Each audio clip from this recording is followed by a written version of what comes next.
Welcome to my YouTube channel എൻ്റെ വഴികൾ. ഏവർക്കും എൻ്റെ വഴികളിലേക്ക് സ്വാഗതം. ഒരാൾ ഹറാം പിറന്നുണ്ടായതാണെന്ന് കരുതി ലോകത്തുള്ളവർ മുഴുവൻ അങ്ങനെ ഉണ്ടായതാണെന്ന് കരുതുന്നത് തെറ്റല്ലേ? PC ജോർജിന് ഇന്ത്യയിലെ മുസ്ലിങ്ങൾ ഹറാം പിറന്നുണ്ടായതാണെന്ന് തോന്നാൻ കാരണം PC ജോർജ് പിശാചിനുണ്ടായതാണ് എന്നുള്ളത് കൊണ്ടാണ്. അതുകൊണ്ടാണ് ജോർജിന്റെ വാക്കുകളും പ്രവൃത്തികളും പൈശാചികമാകുന്നത്. അതുകൊണ്ടാണ് ജോർജിന് ആളുകളെ തമ്മിലടിപ്പിക്കാൻ തോന്നുന്നത്. PC ജോർജിന്റെ ചാനൽ ചർച്ചയിൽ ഇന്ത്യയിലെ മുസ്ലിങ്ങളെ തീവ്രവാദികൾ എന്ന് വിളിച്ചതിലെ എല്ലാവരും പ്രതിഷേധിക്കുന്നുള്ളൂ. പക്ഷേ അതിനേക്കാൾ ഗുരുതരമായ വാക്കുകൾ പ്രയോഗിച്ചത് ആരും ശ്രദ്ധിക്കാതെ പോയെന്നാണ് തോന്നുന്നത്. ഇന്ത്യയിലെ മുസ്ലിങ്ങൾ ഹറാം പിറന്നുണ്ടായതാണെന്ന് PC ജോർജിന്റെ പരാമർശം തീവ്രവാദികൾ എന്ന ആക്ഷേപത്തെക്കാൾ എത്രയോ കടുത്തതാണ്. ഇന്ത്യയിലെ മുസ്ലിങ്ങൾ തന്തയില്ലാത്തവരാണെന്ന് പറയുന്ന PC ജോർജ് പല തന്തയ്ക്ക് പിറന്നവനല്ല, പിശാചിന് പിറന്നവനാണെന്നേ പറയാനുള്ളൂ. ഇത്രയെങ്കിലും പറഞ്ഞില്ലെങ്കിൽ ഈ വിഷയവുമായി മുന്നോട്ട് പോകുന്നതിൽ പ്രസക്തിയില്ല. ആരെയും മോശമായി സംബോധന ചെയ്യാൻ ഇഷ്ടമില്ലാത്തയാളാണ് ഞാൻ. പക്ഷേ കാട്ടിലെ തിട്ടുനിന്ന ഈ കൂർക്കപ്പന്നിയെ ഇത്തിരി പറയാതെ വയ്യ. 2015 UDF നിന്ന് പുറത്തേക്കെറിഞ്ഞ ജോർജ് 2016 സ്വതന്ത്രനായി മത്സരിച്ച് വിജയിച്ചെങ്കിലും തിളങ്ങാനായില്ല. ഇടതുപക്ഷത്തേക്ക് ചേക്കേറി നിൽക്കാനോ UDF തിരിച്ചു കയറാനോ കഴിയാതിരുന്ന PC പിന്നീട് ചാണകക്കുഴിയിൽ വീഴുകയായിരുന്നു. ആയിടെയാണ് ജോർജിന്റെ ഒരു മുസ്ലിം വിരോധം ബഹിർഗമിക്കുന്ന ഫോൺ സംഭാഷണം പുറത്തു വരുന്നത്. അത് തന്നെ വോട്ടർമാരായ മുസ്ലിങ്ങളെ തെറി പറഞ്ഞുകൊണ്ടായിരുന്നു. അതിന്റെ അനന്തരഫലം 2021 ഇലക്ഷനിൽ പൂഞ്ഞാറിലെ നാറിയ പുലി അതിലും ചീഞ്ഞാറിയ എലിയായി മാറി.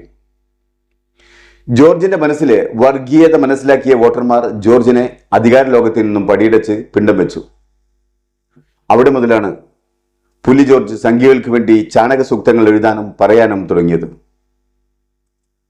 മുസ്ലിങ്ങളെ പച്ചത്തറി പറയാതെ BJPയിൽ സ്ഥാനമുണ്ടാവില്ലെന്ന് അപ്പോഴേക്കും ജോർജ് മനസ്സിലാക്കി കഴിഞ്ഞിരുന്നു. ഇപ്പോൾ നല്ല തന്തയ്ക്ക് പിറക്കാത്ത ജോർജ് മുസ്ലിങ്ങളെ തീവ്രവാദികളെന്നും ഹറാം പിറന്നവനെന്നും ആക്ഷേപിക്കുന്നു. എന്നാൽ ഞാൻ ഒരിക്കൽ കൂടി പറയുന്നു, ലോകത്തിൽ ഹറാം പിറന്നുണ്ടായവരിലും മോശമായി സാത്താന് പിറന്നവനാണ് ഈ പരനാരി ജോർജ്. BJPക്കാർ പോലും പറയാത്ത പരനാരിത്തരം പറയാൻ നിന്നെ പോലെ 1000 തന്തയ്ക്ക് പിറന്ന കൂട്ടിക്കൊടുപ്പുകാർക്ക് കഴിയൂ. അത്രയ്ക്ക് വിഷലിപ്തമാണ് നിന്റെ നാക്കും വാക്കും.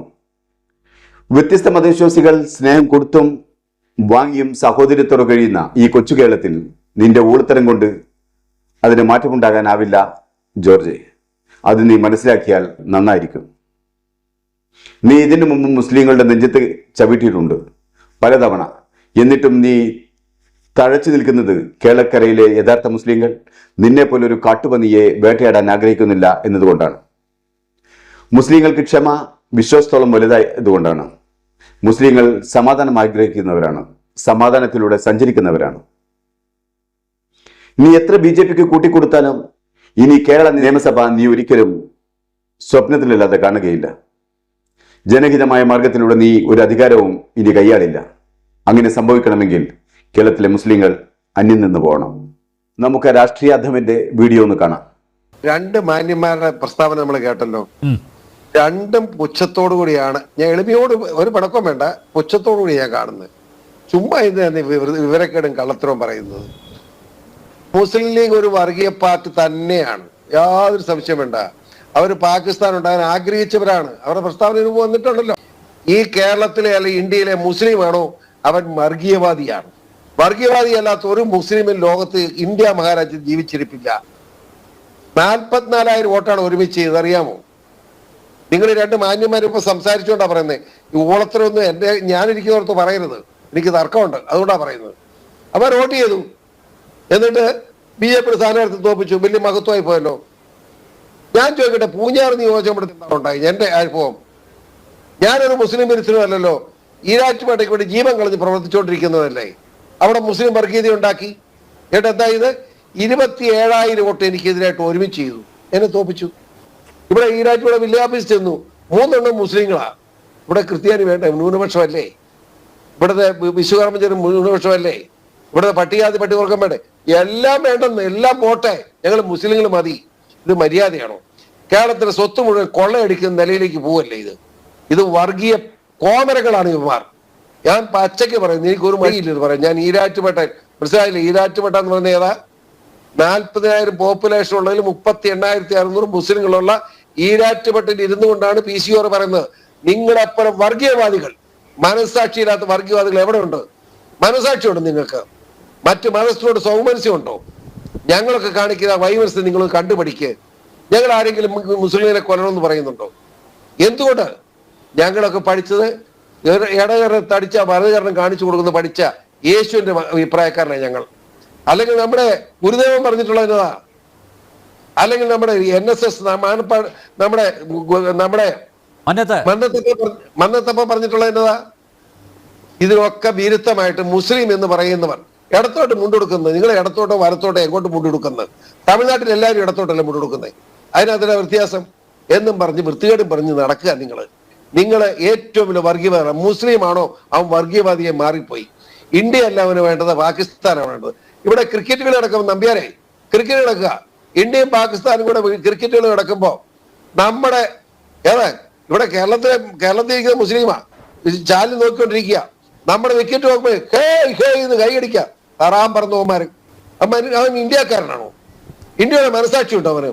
ഇന്ത്യൻ ഇന്ത്യൻ ക്യാപ്റ്റന്റെ വിക്കറ്റ് പോകുമ്പോ കൈയടിച്ച് പാകിസ്ഥാൻ സിന്ധാ വിളിക്കുന്നവൻ എങ്ങനെ ഇന്ത്യക്കാരനാവും? ഈ തെണ്ടുകൾ പോകാൻ പാടില്ലായിരുന്നോ പാകിസ്ഥാനിലേക്ക്? എന്തിനു കിടക്കുന്നു? ഇന്ത്യ എന്ന് പറയുന്ന രാജ്യത്ത് കിടന്നുകൊണ്ട് ഇന്ത്യക്ക് എതിരായിട്ട് വർത്താനം പറയുക. ഇവരൊക്കെ പാകിസ്ഥാൻ ഉണ്ടാക്കിയല്ലോ, പോകുന്നില്ലല്ലോ. പിന്നെ വർത്താനം പറയുന്നത് ഞാൻ ഇങ്ങനെയൊക്കെ പച്ചയ്ക്ക് വർത്താനം പറയുന്നത്, അല്ല കുളിച്ചു കച്ചവടമൊന്നും എനിക്കില്ല. ഞാൻ ശരിയായിട്ട് ജീവിക്കുന്നവനാ, സത്യം പറയും. ഞാൻ ആരും തിന്നാനൊന്നുമില്ല. ഞാൻ തിന്ന പേടിപ്പിക്കാനും എന്നെ പറയണ്ട. ഞാൻ പച്ചയ്ക്ക് കാര്യം പറയുന്നവൻ, അതുകൊണ്ട് പറയുക. നീയൊക്കെ പോണേ, എല്ലാം പോണേ, പാകിസ്ഥാനിലേക്ക് പോണേ, എളുപ്പമുണ്ടല്ലോ. എന്തിനു പോയി കിടന്ന് ഞങ്ങളെ ഉദ്ധരിക്കുന്നു? ഞങ്ങൾ ഇവിടെ ജീവിക്കട്ടെ, അതാ എനിക്ക് പറയാം.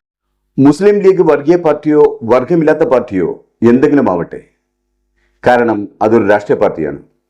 അതിനുത്തരം രാഷ്ട്രീയമായി തന്നെ അവർ നൽകട്ടെ. എന്നാൽ മുഴുവൻ മുസ്ലിങ്ങളെയും വർഗീയവാദികളെന്ന് വിളിക്കാൻ വെറും ചെറ്റത്തരം മാത്രം പറയുന്ന സരിത ജോർജിന് എന്ത് അവകാശമാണുള്ളത്? ഈ വർഗീയവാദികളെ മാത്രം വോട്ട് കിട്ടിയാണ് നീ പലകുറിയും നിയമസഭയിലേക്ക് തിരഞ്ഞെടുക്കപ്പെട്ടിട്ടുള്ളത് എന്ന് നിന്റെ നാവ് കൊണ്ട് നീ പറയുന്ന വീഡിയോ കൈവശമുണ്ട്. BJPയെ തോൽപ്പിക്കാൻ ഒന്നു ചേർന്നതും നിന്നെ 27,000 വോട്ടിന് തോൽപ്പിച്ചതുമല്ലേ മുസ്ലിങ്ങൾ വർഗീയവാദികളാകാൻ കാരണം? ആ കണക്കിൽ എന്ന് മുസ്ലിങ്ങൾ വർഗീയവാദികൾ തന്നെയായിരിക്കും.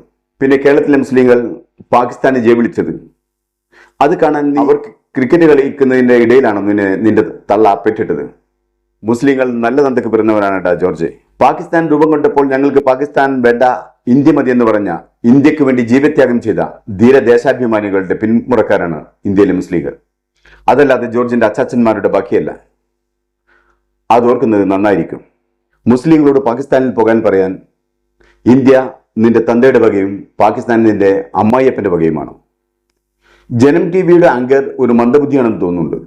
ഒരു മന്ദബുദ്ധിയുടെ വാക്കുകേട്ട് സപ്പോർട്ട് ചെയ്ത് ചിരിക്കാൻ മറ്റൊരു മന്ദബുദ്ധിക്ക് കഴിയും. സത്യത്തിൽ ജോർജിന്റെ സംസാരം കേട്ടപ്പോൾ തോന്നിയത് ഒരു ഭ്രാന്തനെ ചാനൽ ചർച്ചയ്ക്ക് കൊണ്ടുവന്നിരുത്തിയതുപോലെയാണ്. അത്രമാത്രം ഹാലിളകിയാണ് PC ജോർജ് എന്ന് താൻ തോന്നി ചാനൽ ചർച്ചയിൽ നിറഞ്ഞാടിയത്.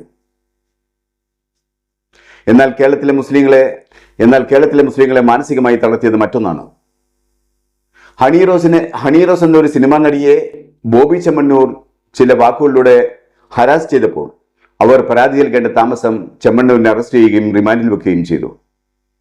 എന്നാൽ ഇന്ത്യയിലെ മുഴുവൻ മുസ്ലിങ്ങളെയും തന്തയില്ലാത്തവരെന്നും തീവ്രവാദികളെന്നും ലോകം കാണുകെ ചാനൽ ചർച്ചയിൽ പ്രഘോഷിച്ച PC ജോർജിനെ അറസ്റ്റ് ചെയ്യാതെ സ്വതന്ത്രമായി വിഹരിക്കാൻ പിണറായിയുടെ പോലീസ് അനുവദിച്ചിരിക്കുന്നു.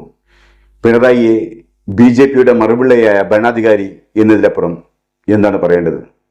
യൂസഫലിയുടെ മകള് ആ മലപ്പുറത്തിന്റെ മകളുണ്ടാക്കാത്ത, കോഴിക്കോട്ടെ മകളുണ്ടാക്കാത്ത ഞാൻ ചോദിച്ചു നേരിട്ട് പത്രത്തിലുണ്ടായിരുന്നത്.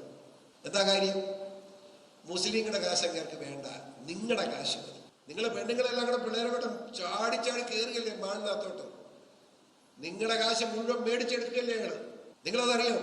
ഒരു കാരണവശാലും നിങ്ങളുടെ ഒരു രൂപ പോലും ഇതുപോലുള്ള സ്ഥാപനങ്ങൾ കൊടുക്കാൻ പാടില്ല.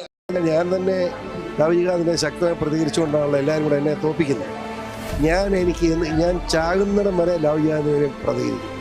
വലിയ മര്യാദ. ലവ്ജിഹാദ് എന്ന് പറഞ്ഞാൽ മുഖ്യമന്ത്രി പറയുന്നത് ഇല്ല, അങ്ങനെ പറഞ്ഞാൽ ശരിയാണ്. എന്താ ലവ്ജിഹാദിന് ഒരു വാക്കില്ല.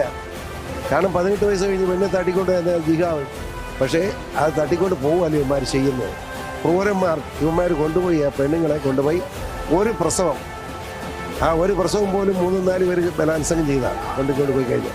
ഇത് കഴിഞ്ഞ് ഈ കുഞ്ഞുങ്ങളെ കൊണ്ടുപോയി താലിബാനിലുള്ള തീവ്രവാദികളെ ദേശീയവൃത്തിക്ക് കൊണ്ട് പെണ്ണുങ്ങളെ വിടുക. നമ്മുടെ കുഞ്ഞുങ്ങൾ ഹിന്ദു ക്രിസ്ത്യൻ പെമ്പിള്ളേർക്ക് ഒരുമാതിരി കണ്ടാൽ കൊള്ളാവുന്നതാണെങ്കിൽ ഇങ്ങോട്ട് നടക്കാൻ പാടില്ല. അന്നേരം ഇവന്മാർ വന്ന് വീണേക്കില്ല. ഒരു പെണ്ണിനെ ചാക്കിടാൻ തീരുമാനിച്ചാൽ പെണ്ണുങ്ങളാകുമ്പോൾ 2 പെണ്ണുങ്ങൾ കൂട്ടാവുമല്ലോ. ഒരു തറത്തിട്ട് വിട്ട പെണ്ണു കൂടെ കൂട്ടത്തിൽ കാണും. അവള് ഉദ്ദേശിക്കുന്ന ഇറങ്ങണം. അവന് വളരെ മിടുക്കനാണ്. അയ്യോ അവൻ ഭയങ്കര സർവകലാ വല്ലഭനാന്നൊക്കെ പറഞ്ഞ് ഈ പെണ്ണിനെ ചാക്കിട്ട് കൈ കൊടുക്കും. അത് കൊണ്ടുപോകും. നമ്മള് 5000 ഹിന്ദു മുസ്ലിം അല്ലാത്ത മുജിരി അങ്ങനെ പറയുന്നത് പെൺകുട്ടികളെ ഞങ്ങൾ കൊണ്ടുപോയിട്ടുണ്ട്. ആ കുട്ടികളെല്ലാം കൂടി 1 കൊല്ലത്തിനകം 5000 മുസ്ലിം കുഞ്ഞുങ്ങളെ പ്രസവിക്കും. അങ്ങനെ പ്രസവിച്ചാൽ ആ നിലയ്ക്ക് നോക്കിയാൽ 10 കൊല്ലം കൊണ്ട് കേരളം ഞങ്ങളുടെ രാജ്യമാക്കി മാറ്റും. മതിയോ? എനിക്ക് മുസ്ലിം രാജ്യം പിടിക്കുന്നതിന് യാതൊരു വിരോധമില്ലായിരുന്നു. പക്ഷേ ഇവരെവിടെ ചെന്നാലും മനസമാധാനം തരില്ല. അതുകൊണ്ടുള്ള കുഴപ്പമില്ല. മനസ്സമാധാനമില്ല. ഇങ്ങനെ ഊതിയിട്ട് തുപ്പും. 3 തുപ്പ്. അത് ഒരു മൗലവി പറഞ്ഞത്, മൗലവി ഇതിനകത്തുണ്ട്, നമുക്ക് സോഷ്യൽ മീഡിയ കാണാം. ഇത് അത്രാണ് ഈ തുപ്പുന്നത്. അവിടെ ഒടുക്കത്തെ അത്ര ഏതെന്ന് വെച്ചാൽ ഇളക്കുക.